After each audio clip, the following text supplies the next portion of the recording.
Hey, everybody. Today we're going to be talking about how to build rapport with your interview sources and how to make sure that you're putting forth a professional aura with your interview sources. So let's dive into this. When you are interviewing, most of the time you're going to want to try to do it face to face or over the phone. And we'll talk about over the phone manners and such here in just a moment. But when you do actually get to go talk to somebody face to face, you get to meet them at their office, you bump into them on the street, whatever the circumstance may be. The first and foremost thing you want to do is dress professionally. Now, you might think professionally is, business professional attire, for guys, suit and tie, for women, kind of power suit kind of thing. And that might work if you're, working on Wall Street or you're a business reporter or something like that. But if, say, you're an ag reporter, you're probably going to be looking at jeans and boots, right? If you're a sports reporter, you can go pretty cash because, most everybody around you is going to be pretty casual as well. So dress professionally basically means dress professionally for the part that you're going to be in. So dress professionally for your surroundings, unless of course your, boss has a strict dress code, and then definitely follow that. Introduce yourself first. That's kind of an obvious one. But get out there, give a good firm handshake, say hello, introduce yourself. Offer a business card so that the person knows how to get a hold of you if they have anything they want to call you back on or try to add to the story later. And then when you're ready to, dive into the actual interview after you kind of introduce yourself and do a little bit of, opening small talk, and it's time to start asking questions, make sure that you're ready with questions. Don't just walk into an interview cold.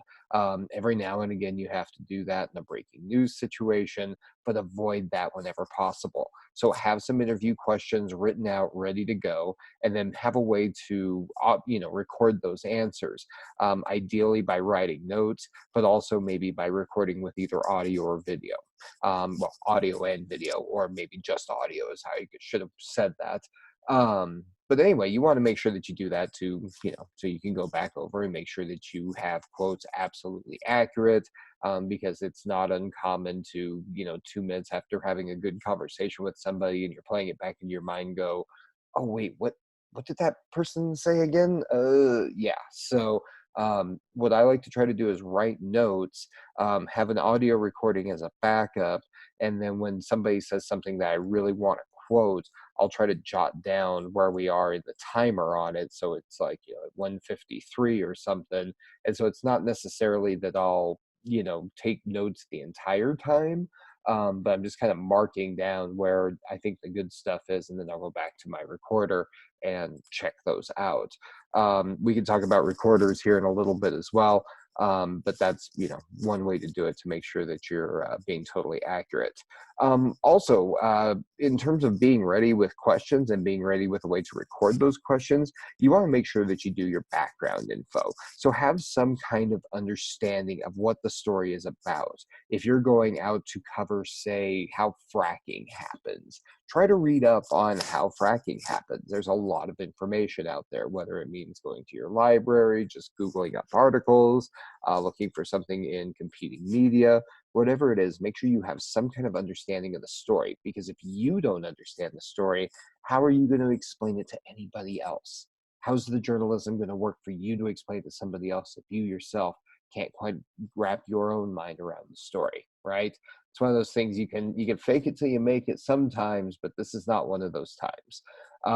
And then lastly, when I close any interview, I like to make sure that I know a good phone number to reach them on in case I have any questions and when I get into the writing process for any follow-up questions. And then that's usually what I'll call and offer to do an accuracy check as well. An accuracy check is when you call back your source and you don't offer to let them read the story, but you go over what the facts that they told you are, to make sure that you have everything right. And when you do that, you can sometimes figure out that, oh, you misheard something, you wrote something down wrong, you had a brain fart, and oh my God, why did I write that when I meant to write this? I mean, these kinds of things happen, especially if you're juggling multiple stories at a time. So calling back and doing that accuracy check really helps solidify that your facts are straight and that you're not going to have any problems post publication with sources asking for retractions, corrections, or maybe even your head. So yeah, trust me, it's not fun when somebody, wants to, see you fired because of a mistake you made in the paper. I've been there. It's not fun. Um, with phone calls, of course, you want to start off by politely asking to speak with your source. No duh. Introduce yourself first, and then ask if you can, ask them a few questions. Do kind of the little small talk thing first, and then be ready with your questions. And then if you want to record, it's really a good idea to ask. As we've gone over in the mass media ethics part of class, Wyoming is a one record state, so is Colorado, just in case you ever come south. Um, but Wyoming is a one record state, so you can record anybody on the phone. And as long as one person on the conversation knows about it, it's legal to do. So essentially, you as a Wyoming resident can call any other Wyoming resident and you can record that phone call legally and you don't even have to tell them because you would count as the one person who knew about the recording. Okay, so that is a prime example of where what's legal and what's ethical are two very, very different animals.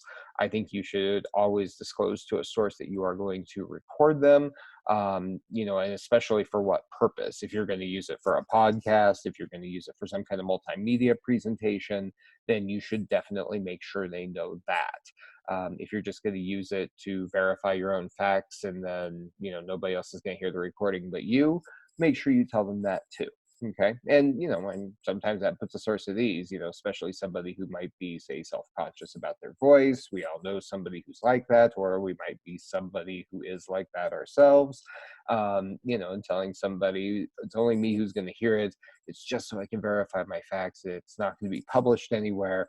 That can oftentimes get you an okay, I'll go for it. So again, with telephone interviews, know your background info. The more that you can, the better you understand the story, the better interview you're going to have, and the more your source is going to trust you to open up about, whatever it is you're interviewing them about. Sources who don't think that you know what the story is about or don't think you have sufficient background sometimes will not give you great information, or they'll get sidetracked giving you all the background information that hopefully you would have gotten already. And that becomes a very involved process for the source, and you don't necessarily want to make them work that hard because with every interview you do, and this is very important, with every interview you do, nobody owes you that interview.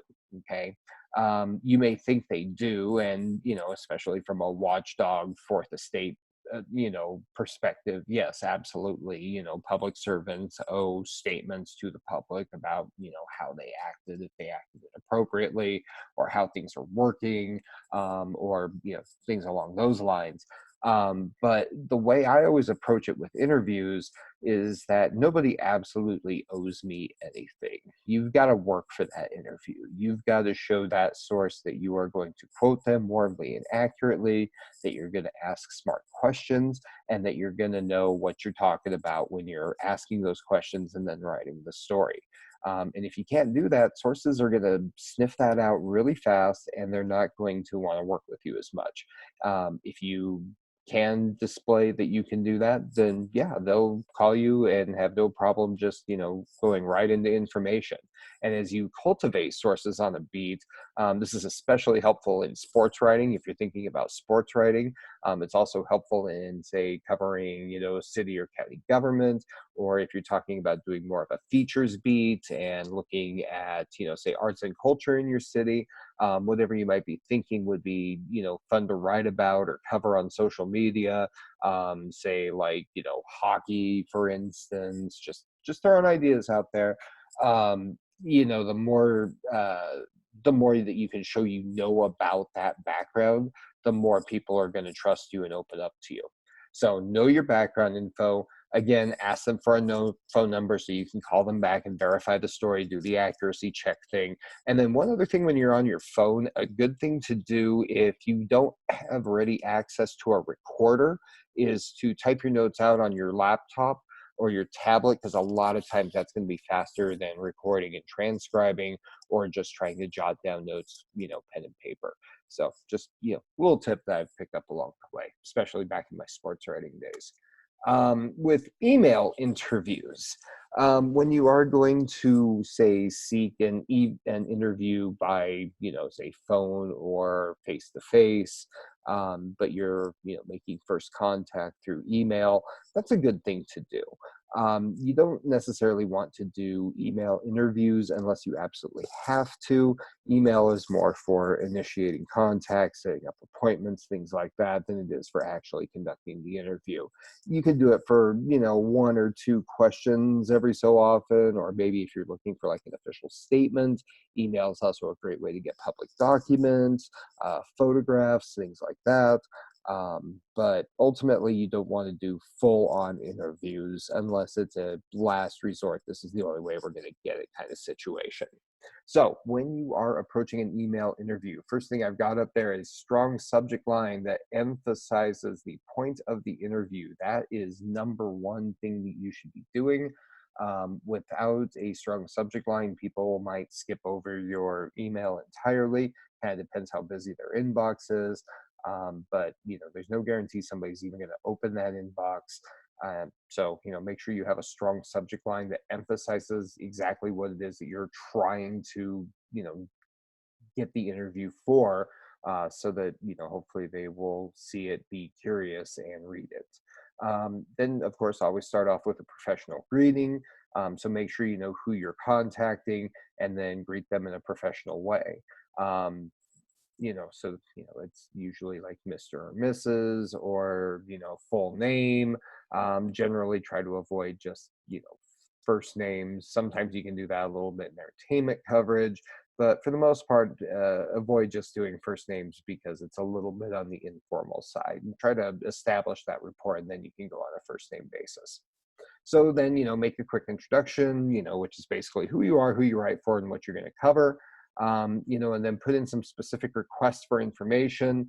You can always include an acknowledgement that they are busy and you really appreciate their efforts.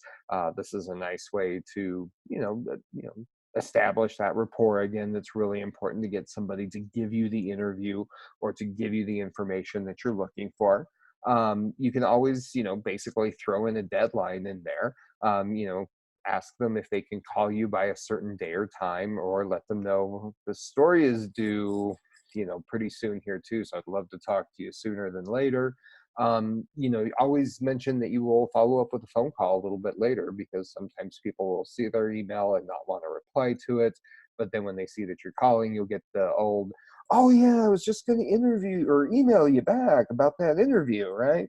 So doing the follow-up email or doing the follow-up phone call after email is always a good thing to do too. And then, and of course, mention it in the email, and then have the nice professional closing there, with a good professional signature as well. So when you are doing email correspondence, use courtesy titles and professional greetings like Mr., Miss, or full name, wherever, anywhere you can when you know the person. If you have to refer to somebody by their title, like dear, marketing director, something like that, it's not a great way to get somebody's attention. So work really hard to find out who the specific person is that you need to talk to. That thing I just mentioned about your professional email signature, it should include your name, your title, which might be reporter, might be editor, whatever it is, your phone number, your email, any of your social media links, especially those that you use most often or that are used most often in your industry, and then your website URL, whichever website URL is, germane to your job, whether, if you're a freelancer, it's your own website. If, you write for the New York Times, put in nytimes.com out there. But a professional email signature is really important. As you build rapport out there, be friendly with your sources, but here's a big thing. Don't write anything you wouldn't want your mom or editor to read. Okay. So don't make any, um, and this is more of a social media policy, I guess, than anything else. But when you're,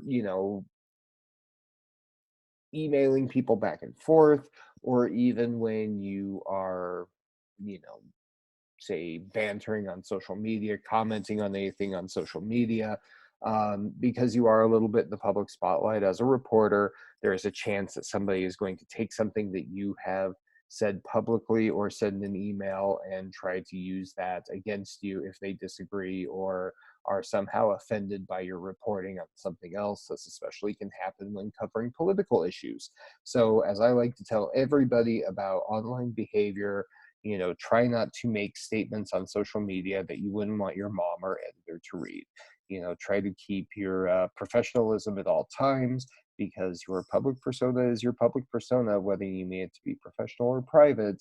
And, your public will tread on your private persona if given the opportunity or given a reason to. So, and then, of course, when you're emailing with people or when you're corresponding with people through social media, never promise anything that would violate ethics, right? So never promise, pay for play stories, for instance, or anything else that would, violate the SPJ code of ethics.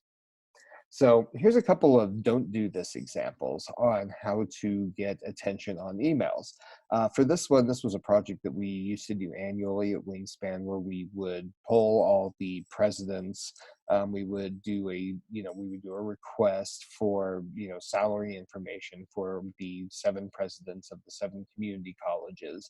And then we would usually do a graphic showing, which one was, making the most, which one was making the least, and other comparative stats, about things like, their perks that they would get, car allowances, stuff like that. So this was a email that a former Wingspanner sent to the president of Northwest College. We are doing a piece on President Schaefer's recent raise, and we need salary information for your president. Thanks again. There's a lot wrong here. Now, if you've gone through the Coles 1000 class, you should have had a tutorial on how to write a professional email. And for the most part, you want to do that, not this. Here's another one that's pretty bad. Hey, Jonathan. I think the person's name was Jonathan. It was not Jonathan Carrier, by the way. But yeah, in this case, it was Hey, Jonathan. And then you can kind of go through and read the rest of it here, where she just basically introduces herself and then launches into all these questions. And they're not even, as you read the questions over here, you'll notice that they're not very well developed, nor do they have any kind of particular direction or anything like that. She's basically just taking shots in the dark here, hoping that, you know, somebody is going to give her a great anecdote. Jonathan will give her a great anecdote that she can write about and hang her story on that. And she hasn't really done much in the way of background information, or really thought about what the angle to her story could be. So this was a profile piece about a former faculty member at LCCC. And in trying to contact somebody, as she's trying to get somebody as a second or third source, she had already talked to Josh Peterson. And so it should have been pretty obvious at that point, like what they had talked about and why Josh might have suggested Jonathan as somebody who would say something about him. You should be able to craft a couple of questions about, that relationship or the circumstances around that relationship. So this one was also a pretty bad example. Here's another one. This is actually from the Oatmeal, and it's just kind of it's obviously a parody, but it does have a nice little lesson to it, in that don't ask people to move mountains for you over email. Again, you are kind of lucky to have them working with you as a source. Sources are not usually obligated to work with you. and you should treat them very well, because you will have fewer problems that way. If you start treating sources as, somebody who can do a lot of work for you, you run the risk of burning them out as a source, and potentially losing all access to your story. So definitely don't ask them to move mountains for you. Try to make things as easy as possible when you're requesting information from them. So a couple more good email practices. Again, this is kind of a rehash of what you've probably seen in Cole's 1000. But of course, start with a proper greeting and make sure you spell the source's name right, no Jonathos. Then state who you are and what you are working for or what you are working on. So it might be, I'm working on a story about, changes to the bachelor's programs coming up for LCCC. The stories for Wingspan, and I was hoping to speak to you about these proposed changes, right? Something like that. So, but give them a taste of what your story is going to be. You don't necessarily have to send questions in advance. Some people will request questions in advance, and you can always send questions in advance. That's fine to do, but just do it with the understanding that if there are follow-up, if somebody says something interesting and you want to ask a follow-up question, you will ask a follow-up question. So um, use email, of course, to set up your face-to-face or telephone interviews. Doing emails over interview is just or doing interviews over email is just a bad idea. Try to avoid it whenever possible. It's okay to do that to verify a quick fact, or to ask a quick question, but to do an entire interview over email is basically saying, "Dear source, write my story for me," because I just don't have the energy to do it myself. So don't do that. And then lastly, I think I might have mentioned this already, let the source know that you have a deadline, because you do have a deadline, and you need to sometimes give your source a deadline to get back to you so that you can, write the story and file it. And so, manage that as you will. But sometimes you have to tell the person, hey, could I hear back from you by X time? Or they will just call you back whenever they feel like it, because that's what they kind of think they can do. So anyway, so those are some good email practices. Also, let the source know how and when to get in touch with you when you're trying to set up an email interview. Don't just say, hey, do you have time to meet? Try to give them, at least an opening bid for a time to meet. So you might say, I'm available by telephone anytime before 11 a.m. this week, and then make sure, of course, you have their phone number right there as well. Of course, it should be down in your signature, but put it in both places just to make sure they can find it. So yeah, and then there's an example there for you. This is also a good place to let them know things like how much you appreciate their valuable time. And this is also where you can say, and I'm going to follow up with a phone call. So closely related to email, of course, is social media. A lot of reporters use social media to communicate with sources and readers. They get feedback this way. Sometimes they do interviews this way. I once got quoted in a Denver Post story because a Denver Post reporter and I had an exchange on Twitter that led to her interviewing me by DM. It was a very short interview. It was like one question. But yeah, then I ended up as, one of many sources in a little story about online dating. So, so sometimes, reporters will use, Twitter for reporting purposes. Sometimes it's for following sources. Sometimes it's for quoting. If you're a public figure and you use Twitter to make public statements or to blast your opinion out there to the public, sometimes that becomes embedded in the article, so that it's part of the story. So you're reading along and then you see that person's tweet, and then you continue reading along some more.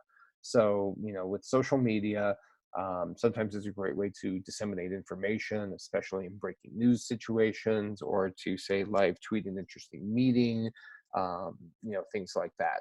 So, same tenets of journalism are always going to apply. Only report what you know to be true. Keep opinions to a minimum. Don't get into fights or flames. Don't troll. Don't be a jerk to people. Ignore people who are abusive to you, mute them, block them. That's all okay too. And again, don't write anything you wouldn't want your mom or editor to read. So, just a little advice on social media. And then remember also that when you're working with sources, good rapport is going to mean better access. So, that strong background knowledge I've mentioned and getting to know your source as a person, those are all two really important things for a continued rapport with, whoever your source may be. The better rapport you have with your source, the easier it is to get hold of them. They're more likely to take your calls. They're more likely to give you information. They're more likely to give you story tips. So these are all good reasons to build rapport with your sources and not burn sources, especially as student journalists, because there are going to be other journalists who come after you.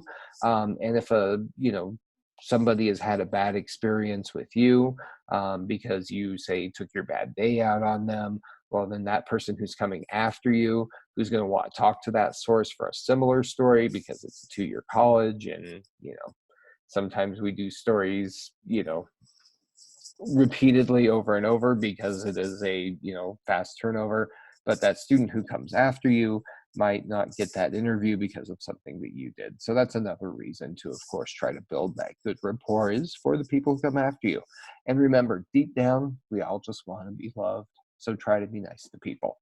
And that's professionalism and rapport. Thanks, everybody.